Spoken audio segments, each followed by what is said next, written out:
Allies are on alert over Flavio's decision to reject a federal police escort. And why are the Allies worried? Because if something happens to Flavio, what is Lula going to say? The government offered him police protection. He didn't want it.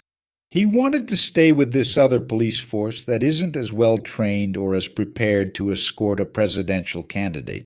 They don't have the same technological or equipment resources. The federal police has something like a squad specialized in this, with armored cars, with heavy caliber weapons, right? With bulletproof vests, with surveillance training focused on these people. And then Flavio Bolsonaro said, no, I'll just stick with the Senate police. Politicizing the whole thing, right? Because he wants to accuse the Director General of the Federal Police of being Lula's henchman. Although the federal police director can't interfere in investigations, Flavio claims he's afraid someone will plant a spy in his campaign. What is he afraid of? Getting in the car, chatting away with someone next to him, maybe talking about one of his schemes, and the guy hears it, the security guard, because the person driving the car is someone from the security team. And Flavio is afraid of what this guy might hear. In other words, if you've got something to hide, you're afraid, right? But anyway, a lot of people are saying, really a lot of people, even here in the comments, that he wants to fake it. If he does that, it won't be the first time this has happened, right? In Mato Grosso do Sul, there was a candidate for congressman who faked an attack against himself. He was already an elected congressman and was going to run for re-election. He faked an attack against himself. The police found out, the guy was indicted, he'll have to answer in court. It was a big mess. But anyway, there are people like that. I'll say it again, even here in the chat comments. Send a super chat so I can put it on the screen here, good people. Then I'll show it for everyone to see. And then there's this opinion about it saying he's going to make something up, I don't know, an attack, a stabbing, something like that to win the election. And he's already giving up security so something like this can happen, so he can stay with the security guards he trusts, which are the Senate police officers. I don't know. You guys keep going with your conspiracy theories. Come on, right? I'm not falling for that. I don't know. Anyway, convicted by Brazil's Supreme Court and acting against Brazil, Eduardo Bolsonaro gets a green card from the Trump administration. There you go. He got the reward he was so eagerly waiting for, betraying Brazil, for pushing for tariffs against Brazil, for pushing for sanctions against Supreme Court justices, right? Even Magnitsky's sanctions against Alexandre de Moraes, which was later dropped by order of Trump, for handing over Brazil's confidential information to the United States. The servant runs and tells everything Lula says and posts it. Hey Trump, and tags Trump in the post. Hey Trump, look what Lula said about you. A snitch, you know. The worst kind of coward there is this type, the snitch, the one who keeps ratting others out. And that's what he's doing, right? Eduardo Bolsonaro has been doing this for a while now. Oh, Antonio Sergio. Ricardo, good evening. There's a new poll coming out. Do you have any information yet? Actually, there are several polls coming out, right? There's an Atlas Intel poll about to be released. There's a Datafolha poll coming out soon. That's the next one. And then we'll see if this trend pointed out by Quest magazine is confirmed, right? Of Lula pulling away from Wagner and Bolsonaro. Edu Menezes. Just a reminder that Tarcísio's security killed a young man in Parisópolis in the last election, and it didn't decrease his votes at all. Yes, because this reactionary electorate actually supports that. They support killing, they support murder, and they just don't care. This voter likes that, they support it. The only good criminal is a dead criminal, and so on. So they kill a guy from the slum without being sure of anything. This story wasn't properly investigated, right? The investigation into this story was strange. And it went unnoticed, right? No, the press didn't give this case the attention it deserved. They didn't. They reported it here and there and all, but without any emphasis, without the importance that this story deserved, to generate public outcry. And that outcry, yes, would pressure the authorities to take action, pressure the police to investigate properly. The public prosecutor's office, but that didn't happen, right?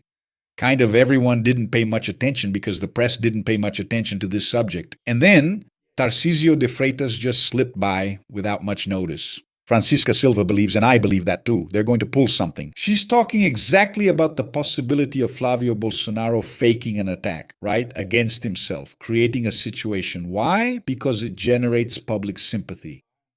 Oh, poor guy, they tried to kill him and all that.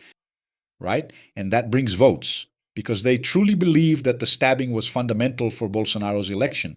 In fact, it was, right?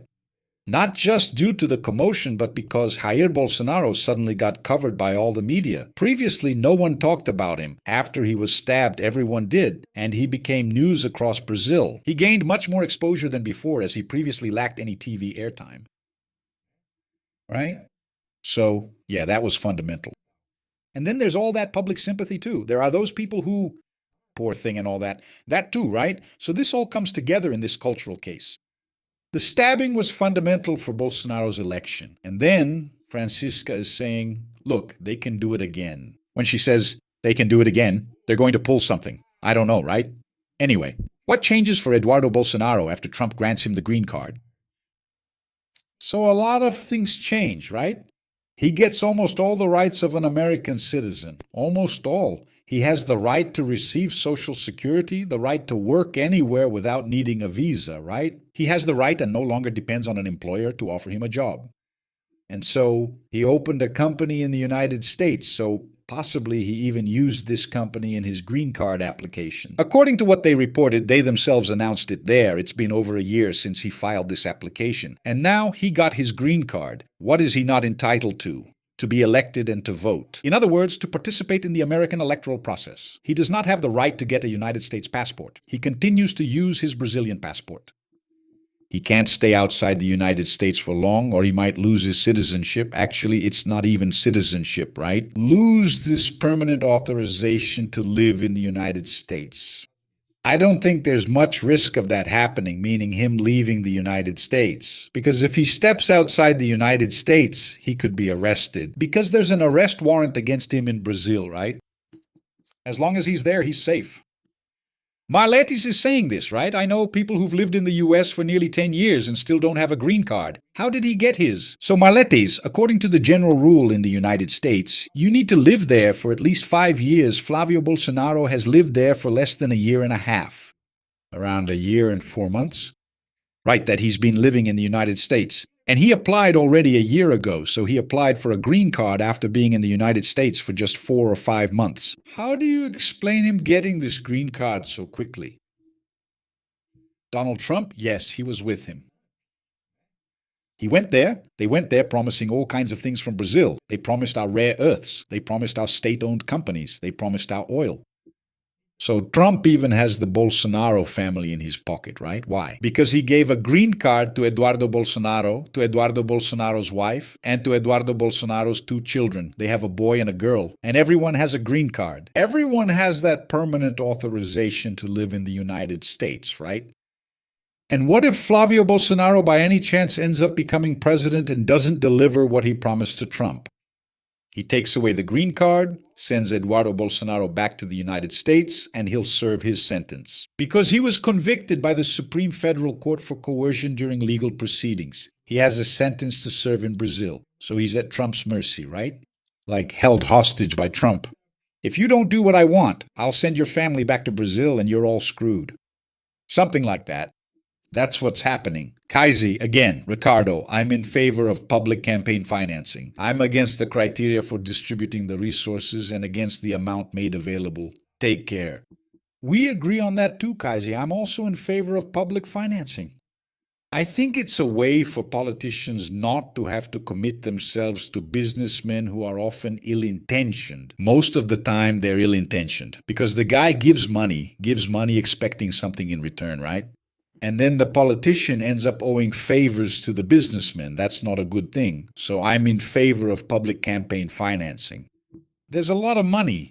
It's a lot of money. It didn't need to be that much, especially because you have free airtime on radio and television. And if you look at the past, when the financing was private, candidates didn't spend as much as they do today, right? Now that the money is public, they spend much more. So I also agree with you about the amount. Regarding the distribution criteria, the size of the party, and so on, it's more or less the same criteria used to distribute television time and other things related to political parties. It depends on the size of the party's representation and so on. But it's complicated, right? Because a small party doesn't have a chance to grow since it doesn't receive party funds, or receives very little.